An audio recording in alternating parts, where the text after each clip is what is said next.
Whoa, that was a very like loaded question. You guys will find out hopefully this year. Hi everyone, welcome back to JOANDAY. Today I will be filming a Q&A. It's not your usual vlog, but I am running out of things to film here, and the video ideas that I have, such as an apartment tour as well as a closet cleanout video, I'm still waiting for a few pieces, like furniture pieces, to arrive. So once that's here, I'll be able to share that with you. Today I just wanted to answer some questions that I asked on Instagram. Like, I asked on Instagram for some questions because I haven't filmed a Q&A in a while, so I'm gonna try to answer as many as I can. I got a lot of questions about the situation in Seoul, and today when I checked the board, Korea had 27 confirmed cases, which is, they did such a good job at flattening the curve, and I really hope things get even better here because people are really being careful here in Korea. You guys probably saw in the vlog, but there's hand sanitizers everywhere, wet wipes for you to clean the cart. People are wearing masks, and I am very appreciative of people who are being considerate right now. A lot of people are staying home, the streets aren't as busy anymore, and there's no hoarding. So I'm very thankful to be here in Korea because people are not panicking, and most importantly, everyone is being careful and cautious. So yeah, everything you saw on JOANDAY is exactly like how Seoul is handling the situation. How are you and your family coping with the situation? So I am lucky because I'm living with my mom, and we live in a 3-bedroom apartment, and so we have a lot of space. But my brother, on the other hand, he is still in school, and he is living in a small studio apartment, and he has been stuck in quarantine for like 3.5 weeks, I think. It has been really hard for my brother. I have been FaceTiming him like 3-4 times a day, and we're just waiting for like an update from his school right now. So that's the situation right now. I got a lot of questions about traveling to Korea because so many of you guys had to cancel your trips, and some of you guys were still wondering if you had to cancel your trip. And I think my best advice would be to check the news and see what it's like, because it's changing every day. I feel so bad for all of the customer service workers, and also like you guys for having to wait. Like, I had a friend who waited like 3-4 hours to cancel his flight. So I think right now the best thing to do is just stay calm. Don't be anxious, even though it's so hard to do that. But I think the best thing to do is try to stay positive and just be nice to people. Like, customer service is literally taking calls after calls, and so just like be nice to people, because it's not something that like anger is going to solve. Those 3 were the frequently asked questions about the situation. So let's move on and talk about life in Korea, because I did get a lot of questions about that. Do you think you'll move back to the US, or are you planning on staying in Seoul? I honestly never thought I would be living in Seoul for this long. I moved here back in summer of 2014, and I thought I would leave after a year or 2, and now it's been a while. But eventually I do want to move back to the States. I just don't know when that's going to be. What do you use to look up cafes in Korea? I actually don't have like a specific app I use anymore. Ashley and Christine, they're like the mango platers, but I actually like to look on Instagram, like through hashtag albums. So I say go check on Joan Food and look up hashtag Joan Food in Seoul to see all of my Seoul recommendations. How did you find your jobs before YouTube? Before YouTube, I worked as a teacher in Korea, and then I was a DJ on the radio and also the writer for the show for like about 2 years, and then I became like a freelance radio DJ or guest, but now like I'm a full-time YouTuber. But for the teaching job, I got it because I saw an ad in front of my classroom in college. So that's how I found out about the program, and I applied. Talk, Teach and Learn in Korea was actually one of, it was a very good experience for me. And then for radio, I found the job through online. You can find radio positions on Craigslist. If you have LinkedIn or Indeed.com, like you can find jobs. You just have to be very very diligent and persistent because there are so many postings out there, and you, like, honestly, my best advice for people who are applying to jobs, apply to as many as you can. Even if it's like a little bit of your interest, just apply, because chances are, even if you don't get that position, that interview will be good practice for your next interview. How did you learn Korean? Any tips? I basically learned Korean because my parents spoke Korean at home. So we only spoke Korean to our parents, but Abe and I would talk in English. But that's basically how we like learned. We went to like a few Korean classes. I learned it in college actually too. And then while living here, I got better. So practice does make perfect. Tips for me was, I think I was just like always interested in watching like Korean dramas. I watched a lot of Korean dramas, a lot more than now. Like I rarely watch Korean dramas now. But I think that was a great way for me to maintain the language and practice listening. I got a lot of questions about travel because it's definitely a thing here on JOANDAY. And the most frequently asked question was, do you plan to travel to blank? So there will be a lot of different countries, and I would love to, but right now, with what's going on, I can't travel. So the future travel plans for JOANDAY is uncertain. I'm supposed to go to California, New York for like weddings, but I don't even know what's gonna happen. So I'm just waiting it out.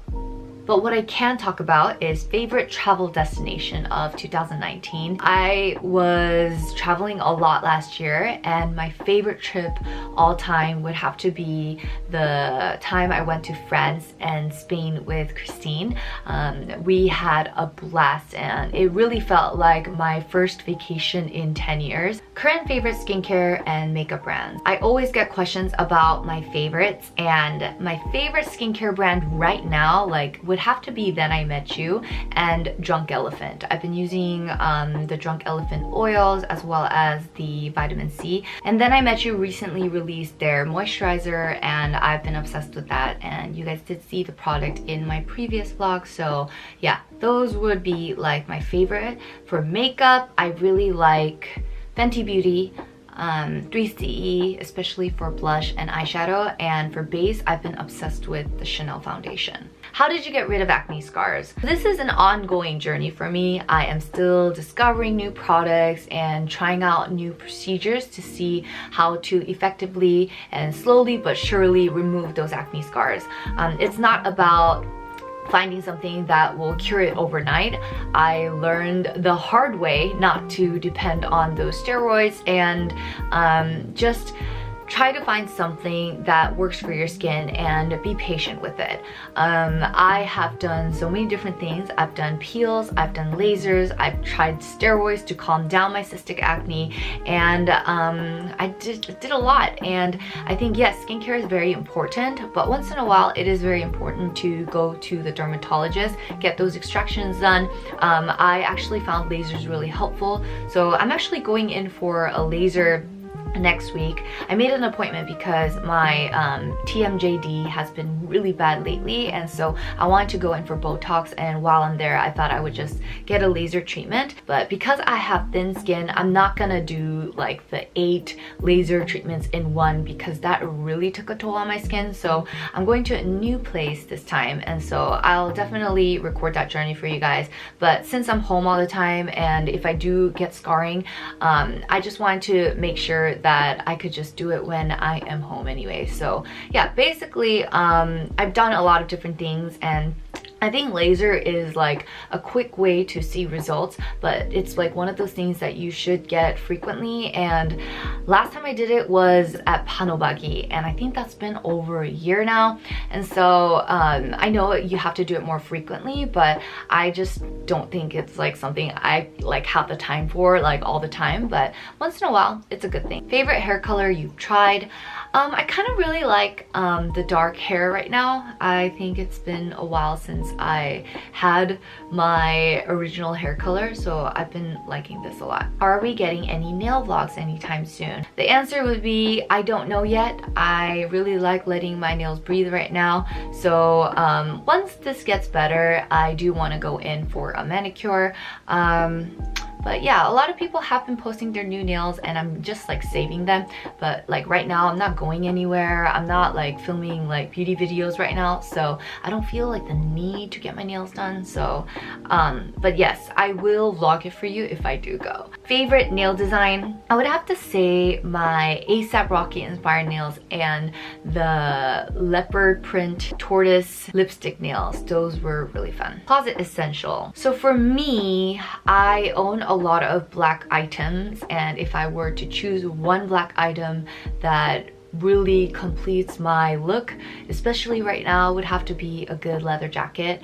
Another closet essential, I'm gonna talk about closet essentials when I'm doing the closet clean out, but like a nice white tee. And right now I'm wearing my friend's brand, Bon Saints. Current favorite shoes, I love my Converse, and perks of having small feet, I get to shop at the kids section and save 20 to 30 bucks. Where is your crescent moon top from? I got a lot of questions about this, and the answer is it is by Marine SERRE. You could buy it on Essence, Dover Street Market, you can buy it on Farfetch. There are so many websites. I'll link it down below because so many of you guys really like that top, and it is one of my favorite tops right now. Do you miss radio? Yes and no. Yes, because I miss working with like fellow coworkers, because as a YouTuber I am in front of my computer and talking to a camera and also talking through the screen by answering your comments, and it could get kind of lonely. But radio, I have coworkers, I get to talk to my producers and fellow DJs, and I really miss that aspect of it. And the people are like seriously so nice. Like I've worked with really nice people.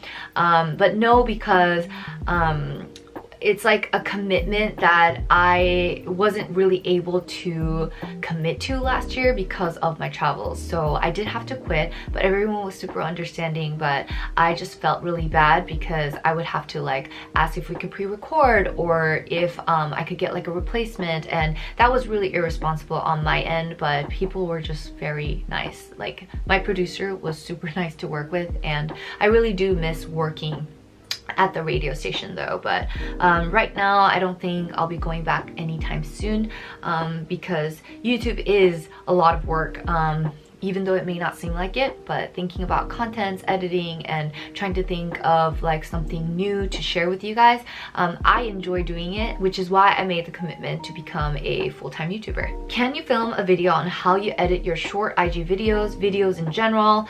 I honestly thought about it, but it's so boring. Like I don't think it would be interesting. But if you guys really want it, please let me know and maybe I will. Any tips for anyone who wants to start YouTube? My tip would be to get started. No matter what camera you have, or if you are filming with your iPhone, just get started, because I think that is the first ultimate step. And once you do upload the video, you will want to film more and edit and upload. So my tip is always to just get started. But for people who have started, my tip would be to be consistent, because consistency is key. And that is something I learned here on JOANDAY, because after 365 and uploading 100 videos and then even doing these weekly videos, it's very important to give yourself a deadline. Because right now, like as a YouTuber, like I am my own boss, I'm making my own schedule. I need these deadlines in order to keep me accountable to do my job. What motivates you to vlog? You guys do. And I'm being 100% serious here, because it's what keeps me going, really. Like when I read the comments after the video goes live, I get so encouraged and I'm like, wow, I really want to think of the next best thing for you guys. And I know this Q&A isn't the perfect vlog for this week, but I will make it up to you guys and try to upload another one, like a bonus vlog this week. But yeah, I think what motivates me to vlog is definitely you guys. Hardest thing about being a YouTuber? There's a lot of things, but I kind of mentioned one before, which is like being your own boss. There's definitely pros and cons to it, but as of late, I think throughout time, after doing so many vlogs here on JOANDAY, I think the hardest thing is when people make judgment after watching like a 12-minute video. Like that's only like a percentage of my day, like not even like 1%. And so I think that was like the hardest thing about being a YouTuber, because people just assume, like they make these assumptions, and fine, that's okay, but when they're hurtful it can be hard. But I do try to look past it. I really do. How could you be so productive? Honestly speaking, it's just my personality. I have always been that student who will like get their homework done before it's due, just because I like being safe. And so personally for me, I think I'm productive because it's just part of me. But also like giving myself deadlines really help me stay productive because there's like a goal. TikTok, so I do have an account under JOANDAY, but I am still trying to get the hang of it. I'm watching a lot of TikToks because there's some really good ones out there. And I spend like hours just scrolling, and I just don't know what I can post. So if there's something you guys want to see from like my TikTok, let me know in the comments, because that would be very helpful. Any upcoming creative projects you are working on? Always, but you guys will find out hopefully this year. Are you going to change your iPhone? So I have the iPhone 8 Plus, and I don't really plan on changing it anytime soon because this works. Favorite type of wine? Natural wines, and I don't discriminate between red or white wine. I love them both. Favorite fragrance? Le Labo Sental 33. Favorite food? I really love tteokbokki and pizza. Like I love pizza, and I found a place that serves both, and it was life-changing. How did you become friends with blank? I got a lot of questions about how I became friends with this person or this person and this person, and the best way to answer that is I meet them casually at work, like radio, when I was working at radio, or at YouTube events. And I think the best way to meet friends is mutual friends. So that's how I became friends with all of the people you guys were wondering about. Are you single or not? I got a lot of questions about this, and yes, I am single. Like, it's just stop shipping me with my friends. Like, no. What being single has taught you about yourself? I am a very independent person, so I think being single has made me really realize that. Like when I have like gone on dates or was dating someone, I just always caught myself feeling weird when people would give to me and just show me affection. Like, I think I'm just very independent, and I know that's just something I need to work on, because my friends always like say you need to like tone it down a little bit, but I don't know what to do. What time do you usually sleep and wake up? So there really isn't an answer for this because it's different every single day, but what I can answer is I sleep 5 to 6 hours a day. What's the best advice that you could give your younger self? Enjoy the moment. I think back in my early 20s, I was so focused on having a 5-year plan, a 10-year plan, and now, like ever since I started JOANDAY, I dropped that mentality and I'm able to enjoy the moment. And so that's something I would advise my younger self to do. What's the thing you're most proud of achieving in your 20s? I'm still in my 20s, I'm 28, but in my early 20s, there were a lot of things I did achieve. I graduated college, I got my first job, I got to work at a broadcasting station, I got to start my YouTube channels. But I think the most thing I'm proud of in my 20s is JOANDAY, because JOANDAY really changed me for the better, and I'm so thankful. Like, I don't know why I'm getting like kind of teary, but like it's something that I am very proud of. Like, I love JOANDAY. Like, yeah. 2020 goals. So last year at my Christmas party, my friends and I, we went around in a circle to share something that we wanted to work on in 2020. We're really cute, I know, but we basically all shared one of our goals, and my goal was to rest, because I just don't stop. Like, that's just something that it's just my personality. But I think this year I was able to achieve that already, because I got to spend a lot of time just reflecting, and also like simple things like cleaning my room. Like, that's something I did not have time for, which is why, like, I don't know if you remember, but back at my old apartment, my like closet slash like beauty room slash what else, like previous office, that was always a mess. And right now I'm really liking the condition of my apartment. I'm able to talk with my friends more, like we FaceTime all the time. My mom and I have like a weekly wine night slash wine movie night, and so it's been really good. I am trying my best to have more time for myself, and that is something that I want to work on, and it's been something that I have been doing since the year began. I am going to end the Q&A here. Thank you guys for asking the questions. I'll try to film more of these throughout, because I feel like it's a great way to get to know each other. So thank you so much for watching, and I promise there will be a bonus vlog this week. And I hope you guys are all staying safe and healthy, and I'll see you guys soon. Bye!